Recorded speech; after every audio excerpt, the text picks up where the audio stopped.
Hey. Modifying cars for the first time is like dating for the first time. You ignore the red flags, overspend, and end up unhappy. Today, I'm saving you from car modding mistakes newbies make all the time. You are watching Turbo Itchy. Let's start with body kits. Buying a body kit without a plan is the same as having an unplanned baby. There's a lot of stuff you didn't think about, like how much shit you need to deal with. Mistake number 1, don't know what it's made of. Body kits come in different materials, and you need to buy one that actually matches how you use your car. Ones made with fiberglass are cheap but extremely weak. It will crack if you just look at it wrong. Every pothole, speed bump, and steep driveway becomes a butt-clenching moment. These kits are fine if you are building a show car, but if you need something more durable, look for polyurethane kits. They cost more but are way more durable. Mistake number 2, you didn't invest in NVIDIA before it exploded. New modders don't realize how much body kit install costs.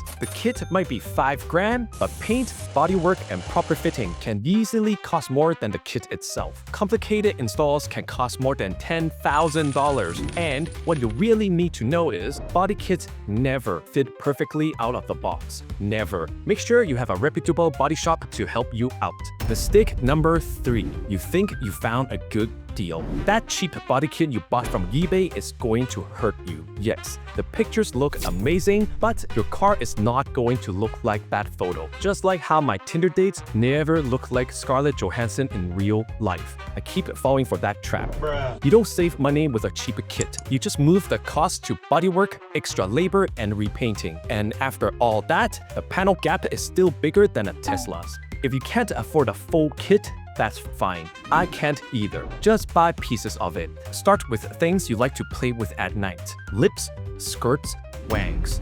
Moving on. Let's talk about the biggest regrets that new car nerds make when buying wheels. I've said it before in my other videos. I'll say it again. Picking wheels is the biggest decision of your life. Forget who you marry. You can always change that. But wheels, they'll give you either big respect or big regrets. Regret number 1, not asking how much she weighs. How light or heavy your wheels are have a giga impact on performance. Saving weight here is much more important than saving weight elsewhere in your car. If you want to know the actual technical reason, look up unsprung weight. It's a good read if you have insomnia. I read it every night. Regret number 2, not giving a duck how the wheel was manufactured. A fully forged wheel is much lighter and stronger than cast wheels. Much more expensive too.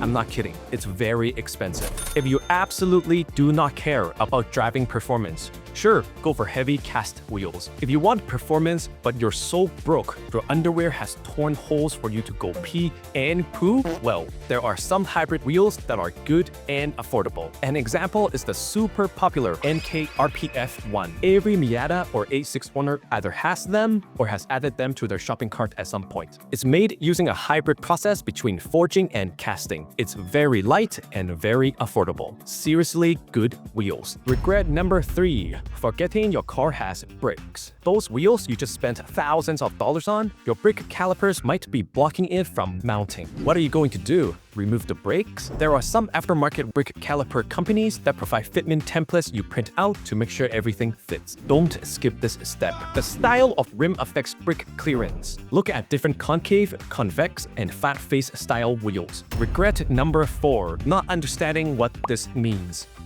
Yeah, I know you failed math. Don't worry, this isn't an equation. It's the wheel specs. Let's break down what each of these numbers mean. 18 is the wheel diameter in inches. 9.5 is the wheel width. Wider wheel means wider tires, and wider tires means more grip. Go too big and you'll start to rub your fenders. Trust me, rubbing is only fun with your hands. Rubbing while driving makes you sad. Plus 39 is the offset. A higher number means the wheel sits closer to the suspension. It's an important number to know for getting that flush look and for brake clearance. If you mess up, you can't get wheel spacers, but some nerds will argue it's dangerous. 5 times 114.3 is the bolt pattern. If this doesn't match your car, start crying. There are conversion kits, but it can be unsafe. 73.1 is the diameter of the center bore. If there is a mismatch between the wheel and the wheel hub, you can get a hub-centric ring to fill in the gap. Understanding these numbers will save you from buying the wrong wheel and drowning in regret. You know what else will make you regret?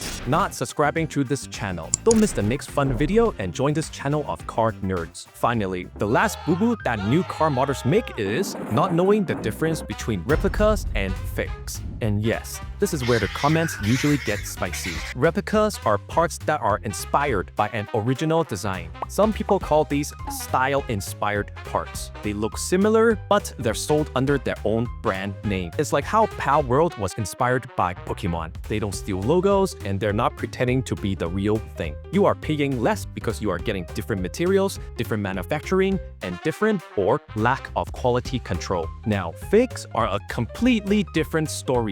Fakes are counterfeits. They copy the design, the brand logo, and try to pass as the real product. That's illegal, unethical, and buying these makes you look like a dumb duck. Seeing a cheap branded part is like seeing those Tinder profiles using Emma Watson's photos. It's fake. I know it's hard, but swipe left. Now here's where things get tricky. People laugh at reps, but on older cars, replicas or style-inspired parts are way more accepted by the car community. A lot of original body parts for older cars are either discontinued or has skyrocketed in price. In those cases, replicas are accepted by most people. An example is the OEM Honda hardtop for the S2000.